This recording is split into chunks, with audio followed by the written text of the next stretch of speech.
নমস্কাৰ মই মজিদ বন্ধুসকল পলগত চাওক আজি সন্ধিয়াৰ 7টা গুৰুত্বপূৰ্ণ খবৰ।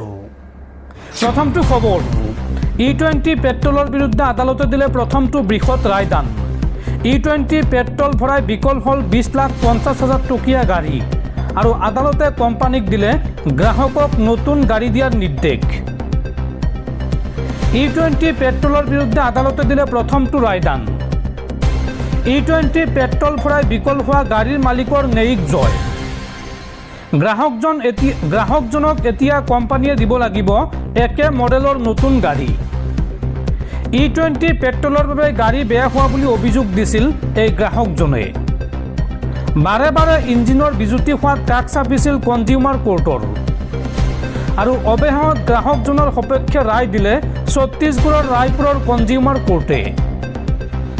আদালতত নৰজিল গাড়ীৰ কোম্পানীয়ে আগবঢ়োৱা যুক্তি আৰু 45 দিনৰ ভিতৰত গ্ৰাহকজনক নতুন গাড়ী দিয়াৰ নিৰ্দেশ আদালতৰ।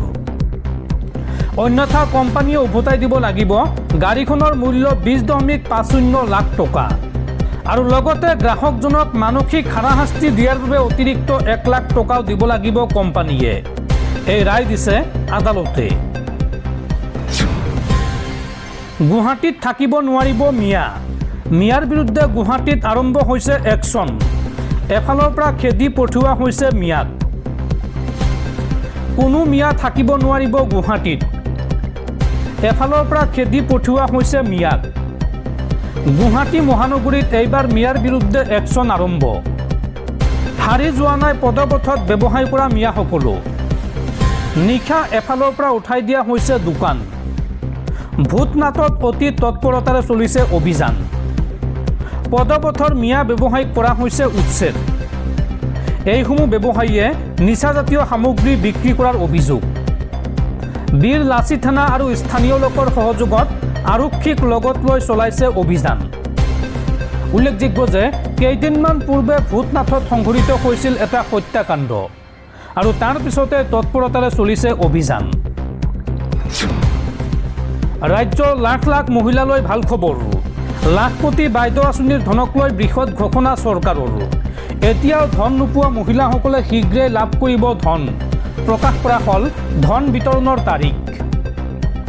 লাখপতি বাইদেউ আঁচনিৰ ধন লাভ নকৰা মহিলাসকলৰ বাবে সুখবৰ।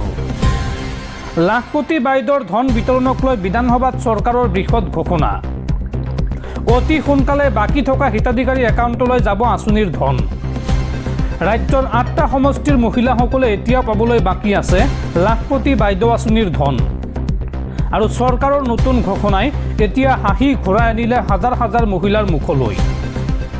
ধিং, ৰূপহীহাট আৰু চামগুৰিত অহা 21-22 তাৰিখে প্ৰদান কৰা হ'ব লাখপতি বাইদেউ আঁচনিৰ ধন। যোগ্য হিতাধিকাৰীয়ে অতি সোনকালে পাব প্ৰাপ্য সাহায্য। এই কথা নিশ্চিত কৰিলে চৰকাৰে। দৰ্শকসকল আৰু বহুতো গুৰুত্বপূৰ্ণ খবৰ আছে। তাৰ আগতে আপোনাক জনাওঁ যে যদি আপুনি এতিয়ালৈকে এইটো ভিডিঅ'ত লাইক কৰা নাই তেন্তে এতিয়াই ভিডিঅ'টোত লাইক কৰি দিয়ক আৰু এনেকুৱা ধৰণৰ ভিডিঅ'সমূহ নিতৌ চাবলৈ চেনেলটো ছাবস্ক্ৰাইব কৰি কাষত থকা বেল আইকনটো প্ৰেছ কৰি ৰাখক। আজিৰ পৰা আৰম্ভ হ'ল পবিত্ৰ ৰথযাত্ৰা। 3খন বিশাল কাঠৰ ৰথত উঠি মাহীয়েকৰ ঘৰলৈ ওলাইছে প্ৰভু জগন্নাথ, জ্যেষ্ঠ ভাতৃ বলভদ্ৰ আৰু ভগ্নী সুভদ্ৰা। একাংশ হিন্দুত্ববাদীক এইবাৰ উত্তৰ দিলে বলিউড অভিনেতা আমিৰ খানে। আমিৰ খানক লাভ জেহাদৰ ব্ৰেণ্ড এম্বেচাডৰ আখ্যা দিয়াৰ পিছতে এই সন্দৰ্ভত মুখ খুলিছে বলিউড ছুপাৰষ্টাৰ আমিৰ খানে। আমিৰ খানে কয় যে মই 3বাৰ বিয়া কৰাইছোঁ, কিন্তু কোনো এগৰাকী পত্নীয়ে সলনি কৰা নাই নিজৰ ধৰ্ম আৰু মোৰ তৃতীয় পত্নী গৌৰী হিন্দু নহয়, খ্ৰীষ্টানহে। এই মন্তব্য বলিউড অভিনেতা আমিৰ খানৰ। একাংশ হিন্দুত্ববাদীক এইবাৰ উত্তৰ দিলে বলিউড অভিনেতা আমিৰ খানে।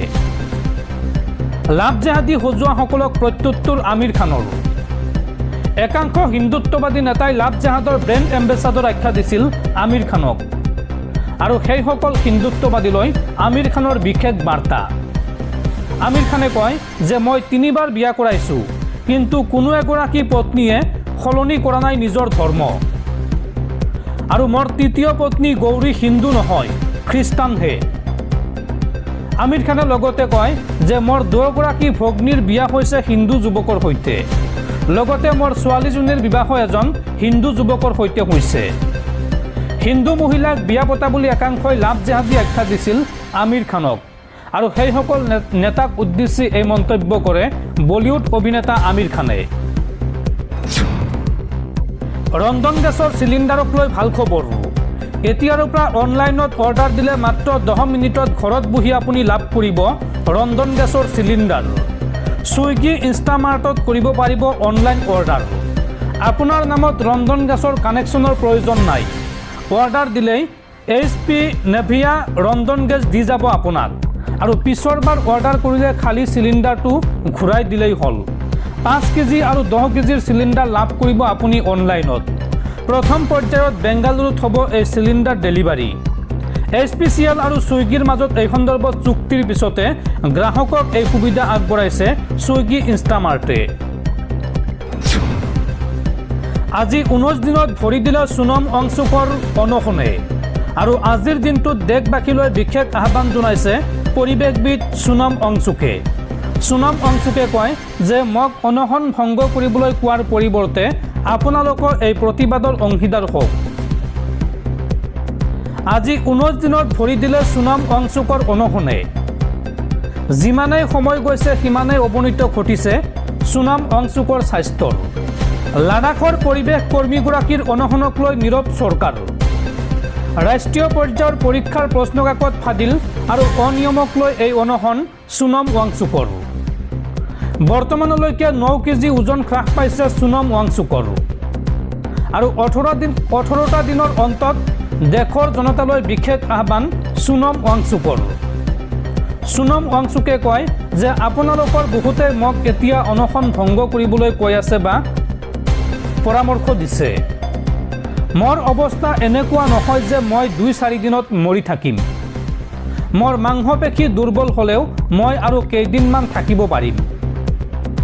অনশন ভংগ কৰিবলৈ কোৱাৰ পৰিৱৰ্তে আপোনালোকে এই প্ৰতিবাদৰ অংশীদাৰ হওক। 20 জুলাইত আপোনালোক সকলো ওলাই আহক। আপোনালোক ওলাই আহিলে চৰকাৰলৈ এটা বাৰ্তা প্ৰেৰণ কৰা হ'ব। আপোনালোকৰ সহযোগত আমাৰ দাবী আমি সংসদলৈ লৈ যাম। এই মন্তব্য কৰে সোনম ৱাংচুকে। নীতিন গাডকাৰী ডাঙৰীয়া, আমি ইমান দাম দি বিশুদ্ধ পেট্ৰল ক্ৰয় কৰাৰ ক্ষমতা নাই। আমি E20 পেট্ৰলো ক্ৰয় নকৰোঁ। আপুনি সত্য লুকুৱালে নহ'ব। 1 লিটাৰ পেট্ৰলৰ দাম 52 টকা হোৱাৰ বিপৰীতে 1 লিটাৰ ইথানলৰ দাম 72 টকা। নেপাল আৰু ভূটানে ভাৰতৰ পৰা বিশুদ্ধ পেট্ৰল ক্ৰয় কৰি তেওঁলোকৰ নাগৰিকক অতি কম দামতে যোগান ধৰিছে। কেন্দ্ৰীয় পথ পৰিবহণ মন্ত্ৰী নীতিন গাডকাৰীক উভতি ধৰি এইদৰে মন্তব্য কৰিছে তেহচিন পুনাৱালাই। IDBI বেংকত থকা নিজৰ অংশীদাৰিত্ব বিক্ৰী কৰিবলৈ ওলাইছে কেন্দ্ৰীয় চৰকাৰে। কেন্দ্ৰীয় চৰকাৰে এই সম্পৰ্কীয় প্ৰস্তাৱত অনুমোদন জনোৱাৰ লগে লগে কেন্দ্ৰীয় চৰকাৰ আৰু LICৰ অংশীদাৰিত্বৰ 60.72% বিক্ৰীৰ পথ প্ৰশস্ত হ'ল। উল্লেখযোগ্য যে IDBI বেংকত থকা কেন্দ্ৰীয় চৰকাৰৰ অংশীদাৰিত্বৰ পৰা 30.48% আৰু LICৰ 30.24% বিক্ৰী কৰিব। কানাডাৰ ফেয়াৰফেক্স ফাইনেন্সিয়েল হোল্ডিংছ লিমিটেডে এই অংশীদাৰিত্ব ক্ৰয় কৰাৰ লগতে মেনেজমেণ্ট পৰিচালনাৰ দায়িত্ব লোৱাৰ সম্ভাৱনা আছে। মধ্যপ্ৰাচ্যত পুনৰ যুদ্ধৰ দাবানল। ইৰাণৰ চাবাহাৰ বন্দৰত আমেৰিকান সেনাৰ বোমাবৰ্ষণ আৰু ইয়াৰ পিছতে আমেৰিকাৰ সামৰিক ঘাটিক লক্ষ্য কৰি ল'লে ইৰাণে। হৰমুজ প্ৰণালী অৱৰোধৰ পাছতে আমেৰিকা আৰু ইৰাণৰ মাজত পোনপটীয়া সংঘাত। মধ্যপ্ৰাচ্যত পুনৰ যুদ্ধৰ দাবানল। ইৰাণৰ চাবাহাৰ বন্দৰত মাৰ্কিন সেনাৰ বোমাবৰ্ষণ আৰু ইয়াৰ পিছতে ইৰাণৰ মাটিত আমেৰিকাৰ ধাৰাবাহিক এয়াৰ ষ্ট্ৰাইক। ইৰাণৰ ওপৰত ভয়ংকৰ আক্ৰমণ চলাইছে আমেৰিকাই। আমেৰিকাৰ বেক টু বেক আক্ৰমণত কঁপিছে ইৰাণ। ইৰাণৰ দক্ষিণ পূব উপকূলত অৱস্থিত চাবাহাৰ বন্দৰত ভয়ংকৰ এয়াৰ ষ্ট্ৰাইক আমেৰিকাৰ। মেৰিটছাইন ট্ৰেফিক কণ্ট্ৰল টাৱাৰ আৰু ডকিং প্লেচ গুৰুতৰভাৱে ক্ষতিগ্ৰস্ত হৈছে আমেৰিকাৰ আক্ৰমণত। বমপুৰ অঞ্চলৰ সেনা বেৰেক আৰু ইমাম আলী নৌসেনা ঘাটিত মিছাইল বৰ্ষণ মাৰ্কিন সেনাৰ। আমেৰিকাৰ এই ধাৰাবাহিক আক্ৰমণত ইৰাণৰ সেনা জোৱান আহত হৈছে। লগতে বুশ্বেহৰ বন্দৰ আব্বাছ, কোনাক আৰু চিৰিক চহৰতো ধাৰাবাহিক বিস্ফোৰণৰ শব্দ শুনা গৈছে। ইয়াৰ প্ৰত্যুত্তৰত ইৰাণেও কৰিছে ভয়ংকৰ আক্ৰমণ। বাহৰেইন, কুৱেইট আৰু জৰ্ডানত থকা আমেৰিকাৰ সামৰিক ঘাটিক লক্ষ্য কৰি লৈছে ইৰাণে। মিছাইল আৰু ড্ৰোনেৰে আক্ৰমণ চলোৱা হৈছে আমেৰিকাৰ সামৰিক ঘাটিত। হৰমুজ প্ৰণালী অৱৰোধৰ পাছতেই আমেৰিকা আৰু ইৰাণৰ মাজত আৰম্ভ হৈছে পোনপটীয়া সংঘাত। যুদ্ধ সদৃশ পৰিস্থিতিয়ে এতিয়া কঁপাইছে বিশ্ব বাণিজ্য।